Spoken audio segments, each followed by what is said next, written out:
அவரை பார்க்கணுன்னு ஆசையாக இருந்துச்சுங்க. நான் அவரை ரசிகையாக பார்க்க வரல, தொண்டராக தான் நான் பார்க்க வந்தேங்க. லேடிஸை வந்து ஒரு மேடை போட்டு என்னது குந்தாணிங்கிறாங்க, மயிறு மட்டன் பேசுகிறாங்க. அவங்களுக்கெல்லாம் இப்படி பேசுகிறதுக்கு என்ன அருகதை இருக்குது?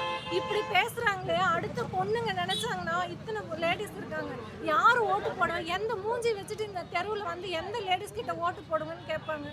கேட்கக்கூடாது, ஓட்டு போடுங்கன்னு கேட்கக்கூடாது. இது ஒன்றுங்க. இன்னைக்கு என்னோட வருமானம் வந்து 1350 ரூபாங்க. அதை விட்டுட்டு தான் நான் வந்திருக்கேன். என்னோட செலவு, போக்குவரத்து செலவு 300 ரூபாங்க. அதை என்னோட சொந்த செலவில் தான் நான் பண்ணி வந்திருக்கேன். இப்படி இருக்கும்போது பக்கத்தில் இருக்கிற பூத்துக்கு போய் ஓட்டு போட மாட்டாங்களா? கண்டிப்பாக போடுவோம். அவர் தான் வருவாருங்க, அவர் தான் ஜெயிக்கணும். அதே மாதிரி முன்னாடிலாம் திருப்பூர் வந்து அமெரிக்கா மாதிரின்னு சொல்லுவாங்க. இது வந்து ஒரு குட்டி அமெரிக்கா, அவ்வளோ வேலை இருக்குங்க. அப்போ எல்லாம் வேலை செஞ்சு வீடு கட்டி இடம் வாங்கி அவ்வளோ செழிப்பாக இருந்தாங்க மக்கள். இப்போ வந்து வேலை கிடையாது, திருப்பூருக்குள்ளே வேலையே கிடையாதுங்க. வேலை இல்லாமல் அப்போ வாங்கின இடம் வீடு எல்லாம் விற்று தான் பிள்ளைங்களை படிக்க வைக்கிறாங்க, செய்கிறாங்க. வீடு லோன் போட்டு வீடு வாங்கினாங்க, அந்த லோனை கட்ட முடியாமல் வீட்டை விட்டுட்டு கிளம்புற வழியில் இருக்காங்க. இப்போ முன்னாடி இருந்த திருப்பூர் இப்போ வந்து இருக்கான்னு பாருங்கள், கிடையவே கிடையாது. நாங்கள் இங்கே இடத்த விற்று பசங்களை படிக்க வச்சுட்ருக்காங்க. அந்த சூழ்நிலை மறுபடியும் திருப்பூருக்கு வரக்கூடாதுங்க. அவர் முதலமைச்சராக வரணும், மறுபடியும் அந்த குட்டி அமெரிக்கான்னு சொன்னாங்க பார்த்தீங்களா, அந்த மாதிரி திருப்பூரை உருவாக்கணும். அது மட்டும்தான் எனக்கு ஆசைங்க.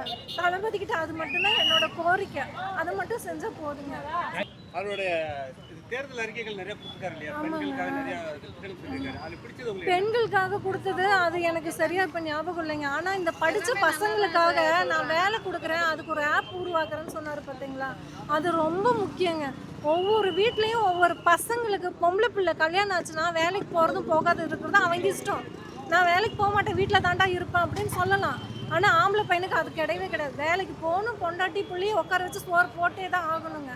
அதுக்கு நான் இந்த மாதிரி இந்த பசங்களுக்கு படித்து முடிச்ச உடனே இந்த வேலை தரேன் அப்படின்னு சொல்லி ஒரு ஆப் கொண்டு வந்திருக்காரு பாருங்க, அதுதான் சூப்பருங்க. அதுக்கு தான் அவர் இது மாதிரி ஒன்று சொல்கிறது எல்லாமே சூப்பராக தாங்க இருக்குது. அதுக்காகவே அவர் வரணுங்க.